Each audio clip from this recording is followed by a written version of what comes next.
युग बीते पर सत्य न बीता, सब हारा पर सत्य न हारा।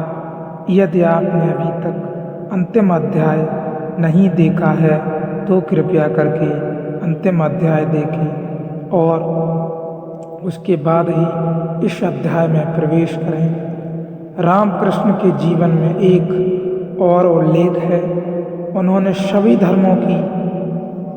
धर्मों की साधना की। वे अकेले व्यक्ति थे मनुष्य जाति के इतिहास में जिन्होंने सभी धार्मिक मार्गों में सत्य तक जाने की चेष्टा की। साधारणतः व्यक्ति पहुंच जाता है एक मार्ग से, फिर कौन फिक्र करता है दूसरे मार्गों की। तुम पहाड़ की चोटी पर पहुंच गए, फिर दूसरी पगडंडियां भी लाती हैं या नहीं लाती, कौन फिक्र करता है। पहुंच ही गए, जो पगडंडी ले आई, बाकी लाती हो न लाती हो, प्रयोजन किसे है। लेकिन रामकृष्ण बार बार पहाड़ की चोटी पर पहुंच गए, फिर नीचे उतर आए, फिर दूसरे मार्ग से चढ़े, फिर तीसरे मार्ग से चढ़े। वे पहले व्यक्ति हैं जिन्होंने सभी धर्म की साधना की और सभी धर्मों से उसी शिखर को पा लिया। समन्वय की बात बहुत ने की थी। रामकृष्ण ने पहली दफा समन्वय का विज्ञान निर्मित किया। बहुत लोगों ने कहा सभी धर्म सच हैं, लेकिन वह बात की बात थी। रामकृष्ण ने उसे तथ्य बनाया, उसे अनुभव का बल दिया, अपने जीवन से प्रमाणित किया। जब वे इस्लाम की साधना करते थे तो वे ठीक मुसलमान फकीर हो गए थे। वे भूल गए रामकृष्ण अल्लाह की आवाज़ लगाने लगे, कुरान की आयतें सुनने लगे। एक मस्जिद के द्वार पर ही पड़े रहते थे, मंदिर के पास से निकल जाते थे, आंख भी न उठाते थे, नमस्कार तो दूर रही, भूल गए काली को। बंगाल में एक संप्रदाय है शकी संप्रदाय।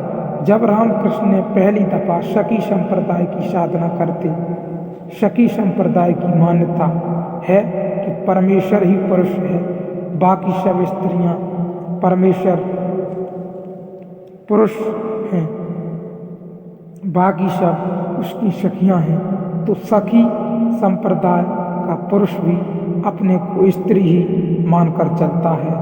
लेकिन जो घटना रामकृष्ण के जीवन में घटी वह किसी शकी संप्रदाय की मान्यता वाले व्यक्ति को कभी नहीं घटी थी। पुरुष मान ले अपने को, ऊपर से स्त्री हूँ, भीतर तो पुरुष ही बना रहता है, जानता तो है कि मैं पुरुष ही हूँ। तो सखी से संप्रदाय के लोग कृष्ण की मूर्ति को लेकर रात बिस्तर पर सो जाते हैं, वही पाते हैं, लेकिन इसमें क्या फर्क पड़ता है।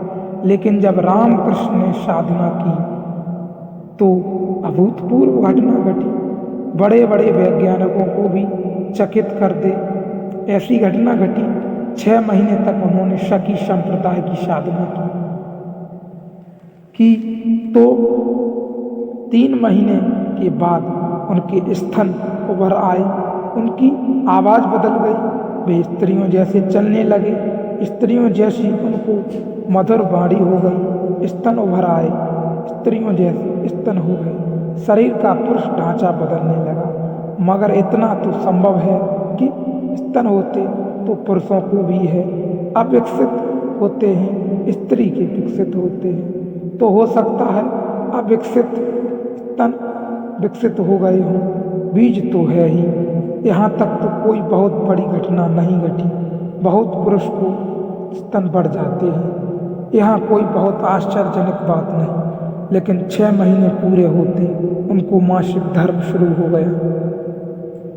तब चमत्कार की बात थी। मासिक धर्म शुरू हो जाना तो शरीर के पूरे शास्त्र के प्रतिकूल है। ऐसा तो कभी किसी पुरुष को न हुआ था। यह 6 महीने में क्या हुआ। एक मान्यता है कि मैं स्त्री हूँ, यह मान्यता इतनी प्रगाढ़ता से की गई, यह भाव इतने गहरे तक गुंजाया गया, यह रोए रोए में कड़ कड़ में शरीर की गूंजने लगा कि मैं स्त्री हूँ। उसका विपरीत भाव न रहा, पुरुष की बात ही भूल गई तो घटना घट गई। अष्टावक्र कह रहे हैं हम देह नहीं हैं, हमने माना तो हम देह हो गए हैं। बहुत समझने वाली बात है। इसका सार यही है अध्याय का, हम देह नहीं हैं। समझ लिया कहने से, कभी हम देह नहीं थे, हम आज भी देह नहीं हैं। हमने आभास को मान्यता के अनुसार ही मान लिया है, बिना जाने। हमने जो माना कि लिया है, हम वही हो गए हैं। संसार हमारी मान्यता है तो हमें लगता है संसार है। संसार कहाँ जोड़ है, ये भी हमने मान लिया है बिना जाने। और मान्यता छोड़ी दी तो हम तत्क्षण रूपांतरित हो सकते हैं। छोड़ने के लिए यथार्थ को बदलना नहीं है, जो है उसको छोड़ने के लिए कुछ भी नहीं बदलना, सिर्फ एक धारणा को छोड़ देना है। हम वस्तुतः अगर शरीर होते तो बदलाहट बड़ी मुश्किल थी। हम वस्तुतः शरीर नहीं हैं, हम वस्तुतः तो शरीर के भीतर छिपा जो चैतन्य है वही है।